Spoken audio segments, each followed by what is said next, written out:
Beethoven is 1/16th black is a challenging story because at first it seems to go all over the place. But actually it's deeply focused. So it's a kind of story that really on the second or third reading you start to understand how tightly woven it really is. Nadine Gordimer, Nobel Prize winner, longtime activist on behalf of black South Africans, even at a time when it was illegal to support them, when Dick Cheney, our former vice president, early 80s, referred to them as a terrorist organization. So she was on kind of a dangerous side of history there. Anyway, this story, written in her early 80s, Beethoven was 1/16th black, meditates on the place a white South African, even one like her, who was on the right side of the history, has in contemporary South Africa. This would be about 15 years ago, when the tables had turned, and for the first time in 150 years or so, the black South Africans actually ruled their own country, controlled its resources, and, if you will, were on top of society, having gotten rid of the apartheid regime. So what is the place of a white South African, and a good one too, in this new world? So Beethoven is 1/16th black, really brilliant, because she talks about, does the classical music presenter try to make a claim as restitution for Beethoven? He's not just some, white guy from Europe who's lionized as the greatest composer in the last 1,000 years, but actually he belongs here too. Let's do it by race. And so the comedic line that's repeated here and at the end of the story, once there were blacks wanting to be white, apartheid, they wanted to look like the people in power. Now there are whites wanting to be black, post-apartheid. They want to look like or connect with people in power. It's the same secret. And so we meet Frederick Morris. We get a sense of her feeling about the apartheid regime, ghoulish murderers. You also get a point of, in history, and this is repeated 3 or 4 times in the story, you can't be on somebody else's side. That is, with the new generation of black South Africans taking power, he's kind of on the other side. This person who walked hand in hand, marched hand in hand with the protesters is now irrelevant. You're part of that group. And so kind of hitting on 1/16th, what it means. There's so many things to comment about. She's writing this in her 80s, so she's kind of joking that her fictional character, Morris, who thinks he's old at 50, doesn't know he's still young enough to think 52 is old. But here, history again. Morris, hearing about his grandfather when he was young, had no interest. That is, that history was not a part of his life. And by extension, Morris's history is not a part of the life of the black South Africans today. So again, it's very tightly woven. Even these little digressions talk about the bigger theme. What relevance has Morris today? Well, not much. Just like listening to those stories as a kid and saying, I don't want to listen to that.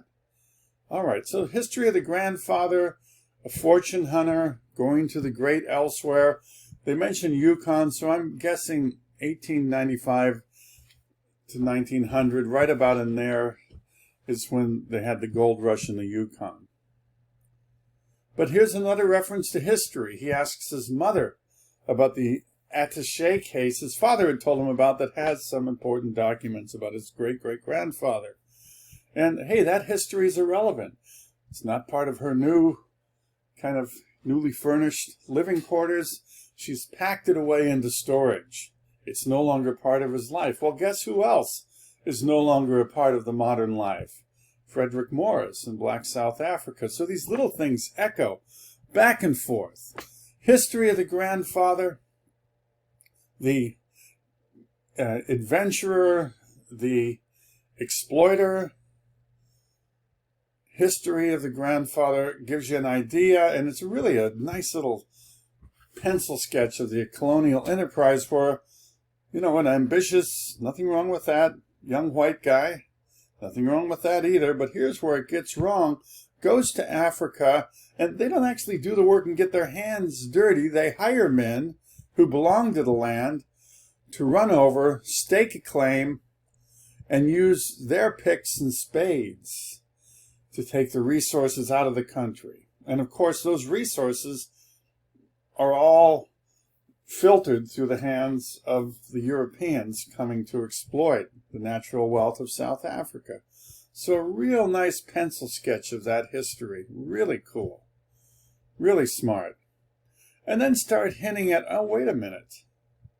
I love this, too. He must have gained some money, slowly accumulated profit from the small stones, listen to this, the small stones the black men dug for him from their earth. That is colonial exploitation in a nutshell. The profit goes to him, and it's brought to him by the black men who dig their earth and hand over its wealth to him. Really fascinating pencil sketch there. I really like this. And another thing, we have people oftentimes on the right complaining about chain migration. How about chain exploitation, where the European colonists develop a level of society created from the profit of the Africans unearthing diamonds and gold for those who had come from beyond the scenes. And so you have the first people exploiting, gaining money, building, if you will, 1%erville in South Africa, so that fellow Europeans can travel down and live in the comfort to which they're accustomed, while basically reducing the local population to great poverty. And then again, the past is only valid in relation to whether the present recognizes it. Well, we saw his mother putting his great-great-grandfather's relics, if you will, in a suitcase in storage away from her current well-appointed living room. And we also saw him as a kid not wanting to hear the stories of the great-grandfather. So again, the grandfather's, by the way, relevance kind of echoes his irrelevance. It has to be, it's not part of the contemporary world. And then he kind of likens his Sunday morning, oh, I have time and I don't have a woman, desires with what his grandfather, great-grandfather must have felt. And then he goes on into these often bare-chested African women who are working, doing laundry, serving beers at the bar, and he can't believe that his grandfather wouldn't have, well, taken up one or several in times of Sunday morning loneliness. And again, in reference to the stuff in the big black bag forgotten with his father, history no longer relevant. The theme is still there. And now he's going to go find out if maybe his grandfather, which is totally a pipe dream, but nonetheless, maybe his rather great-great-grandfather left some distant cousin, maybe out of those lonely days or nights, and maybe he has a blood relation. Maybe there's some DNA in South Africa that connects him, that gives him an actual toehold in this country, a place, family. And then we kind of, again, irrelevance. He's meeting, it just shifts. You don't even know. It just shifts immediately, but you're suddenly in a bar room with the survivors of the street marches, and you notice that they can criticize the current disaster of South Africa, the students destroying their university, just the chaotic violence of South Africa, but he can't. Why? Because he's an outsider. He doesn't have a place. His voice no longer counts. Excellent stuff. What is his place? Beethoven is 1/16 black. Can he be legitimate? Can he have a 1/16 toehold somehow? That's the idea. And so he's going to the big hole. That's his thing. That's where his great-great-grandfather went to get rich in the 1890s. He's going to see if maybe there's some lineal Morris living around there. Something in the descendant's bloodstream. Some DNA.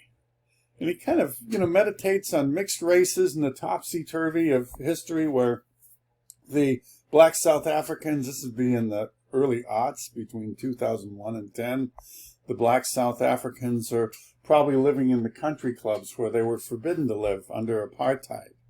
So maybe that history's gone in cycle too.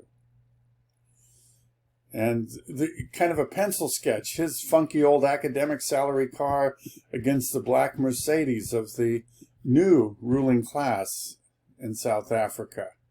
And then another great thing, history.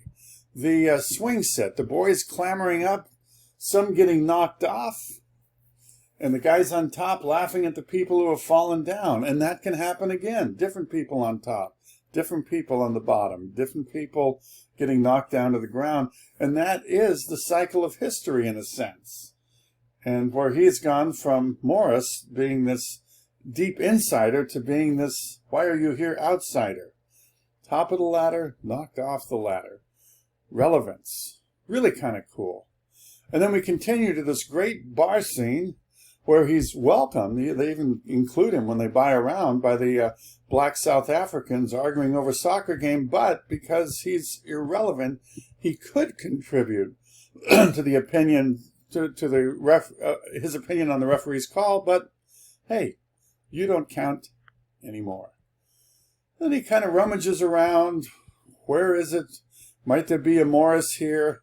Wonderful, wonderful, wonderful line about privilege is that he's part of the progeny of men and women in the professions, generations of privileges that have made them whatever it is they are.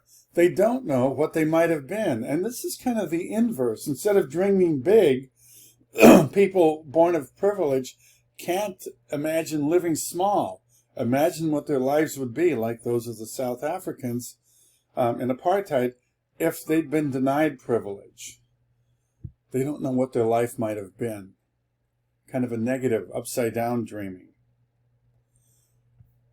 Where am I from? What is it all about? What kind of claim? What kind of privilege? What kind of position? How does he exist in the new South Africa? And then back to the faculty office. What about the big dig? How was it? How was your trip?